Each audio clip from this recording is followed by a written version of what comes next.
Hi friends, ఈరోజు morning 4కే లేసాను. ఎందుకంటే టెంపుల్కి వెళ్దామని. దియా ఇంకా చిన్నోడు ఇంకా లేవలేదు. నేను ఇంకా ఫ్రెష్ అప్ అయి దీపం పెట్టేసిన. ఇక్కడ తులసి మొక్క కాడ ఇంట్లో కూడా దీపం పెట్టుకున్న, కొబ్బరికాయ కొట్టేసిన. ఇంకా ఫ్యామిలీ మొత్తం స్టార్ట్ అయిపోయినాం టెంపుల్కి. ఇక్కడ దియా హాయ్ చెప్తుంది మీకే. టెంపుల్కి వచ్చేసినాం. ఇంకా ఇక్కడ దియా మొక్కుకుంటుంది.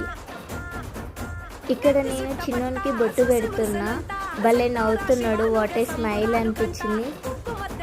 నేను పొట్టిది కలిసి ఇక్కడ గంట కొట్టి అమ్మవారిని మొక్కుకున్నాము. అలానే ఇద్దరం కలిసి దీపం పెట్టినాము, ఇంకా మొక్కుకున్నాము. ఈ టెంపుల్లో నాకు చాలా మెమొరీస్ ఉన్నాయి. One of my favourite temple ఇది. ఈ టెంపుల్లో ఇంకా శివయ్య కూడా ఉంటాడు. ఈ టెంపుల్ మొత్తం లాంగ్ వీడియోలో ఉంది, చూడండి.